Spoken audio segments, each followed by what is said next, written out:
আসসালামু আলাইকুম। প্রশ্নমালা ১.৩-এর আজ আমরা ৩ নং অঙ্কটি দেখব। ৩ নংয়ে আছে কোনো বৃহত্তম সংখ্যা ধারা ৪২, ৯১ ও ১৬১কে ভাগ করলে কোনো ভাগশেষ থাকবে না। অর্থাৎ এমন কোন সংখ্যাটি দিয়ে ভাগ করলে কোনো ভাগশেষ থাকবে না তা বের করতে হবে। তাহলে আমাদের এই যে ৩টি সংখ্যা দেওয়া আছে আমরা এটা ইউক্লিডীয় প্রক্রিয়ায় করব। প্রথমে ৪২ দিয়ে ৯১কে ভাগ করব, তারপর যে ভাজকটা থাকবে সে ভাজক দিয়ে ১৬১কে ভাগ করব।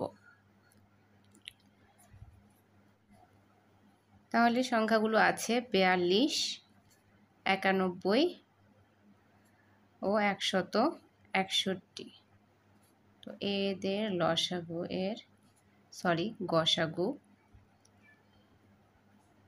গসাগু হচ্ছে ৪২ দিয়ে আমরা ৯১কে ভাগ দিব। তাহলে ৪২ কে আমরা ২ দিয়ে যদি গুণ দিই তাহলে ২ দুগুণে ৪ এবং ৪ দুগুণে হচ্ছে ৮। ২ দিয়ে ৮৪ পেয়েছি। তাহলে ১১ থেকে ৪ বাদ দিলে ৭, হাতে আছে ১, ৮ আর ১ ৯, ৯ থেকে ৯ বাদ দিলে ০। তাহলে ৭ দিয়ে আবার ৪২কে ভাগ করব। তাহলে ৬ ৭ হচ্ছে ৪২। তাহলে এখানে ভাজক আছে হচ্ছে ৭। এই ৭ দিয়ে আবার ১৬১কে ভাগ করব। তাহলে আবার ৭ দিয়ে ১৬১কে ভাগ দেব। তাহলে ১৬-র মধ্যে ৭ যায় ২ বার, ৭ দুগুণে হচ্ছে ১৪। ৭ দুগুণে ১৪। ৬ থেকে ৪ বাদ দিলে ২, এখানে ১ আছে ১ নামাবো, তাহলে ৩ ৭ হচ্ছে ২১। ৩ দিয়ে ৩ ৭ ২১।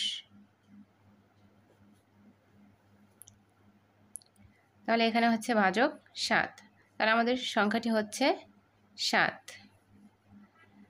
সুতরাং নির্ণেয় বৃহত্তম সংখ্যাটি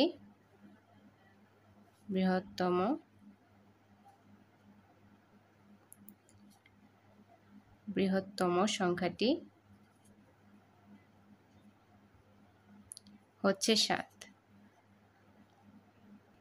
অর্থাৎ এখানে ৭ ধারা এই সংখ্যাগুলো ৪২, ৯১, ১৬১ এই সংখ্যাগুলোকে ভাগ দিলে কোনো ধরনের ভাগশেষ থাকবে না।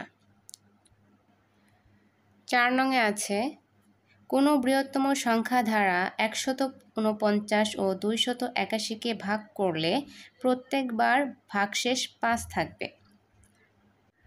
অর্থাৎ এখানে প্রশ্ন অনুযায়ী যে এখানে প্রশ্নে সুন্দর করে বলে দিয়েছে যে ১৪৯ ও ২৮১কে ভাগ করলে, অর্থাৎ এই সংখ্যাগুলোকে যদি এইভাবে আমরা ভাগ করি তাহলে প্রত্যেকবারই বলেছে যে ভাগশেষ ৫ থাকবে।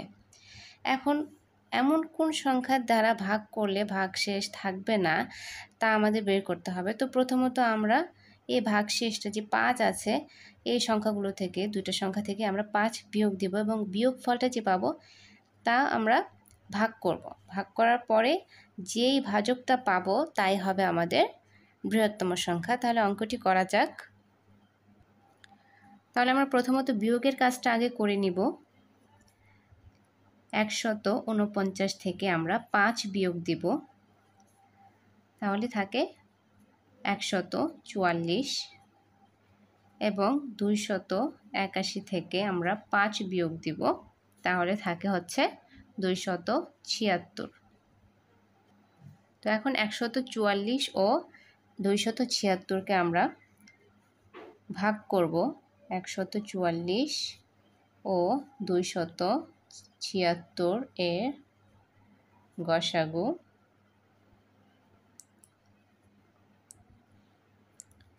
১৪৪ দ্বারা আমরা ২৭৬কে ভাগ দিব। তাহলে ২৭৬ মধ্যে ১৪৪ যায় একবার, কারণ 2বার যদি দেই তাহলে সংখ্যাটি বেশি হয়ে যায়। 288 হয়ে যায়, তাহলে আমরা একবার দেব 144, একবার যাবে। 6 থেকে 4 বাদ দিলে 2, 7 থেকে 4 বাদ দিলে 3, 2 থেকে 1 বাদ দিলে 1। এখন 144-এর মধ্যে যাবে, 144-এর মধ্যে একবারই যাবে 132। 4 থেকে 2 বাদ দিলে হচ্ছে 2, 4 থেকে 3 বাদ দিলে হচ্ছে 1। এখন 132কে আমরা ভাগ দেব 12 দিয়ে। তো 13-র মধ্যে 12 কিন্তু একবার যায়, একবার দিব। তাহলে 3 থেকে 2 বাদ দিলে হচ্ছে 1, আর 2 আছে 2 নামাবো, তাহলে 12কে 12। তাহলে আমাদের ভাজকটা হচ্ছে এখানে 12। এই ভাজকটাই হচ্ছে আমাদের নির্ণেয় বৃহত্তম সংখ্যা। নির্ণেয় বৃহত্তম সংখ্যাটি হচ্ছে 12।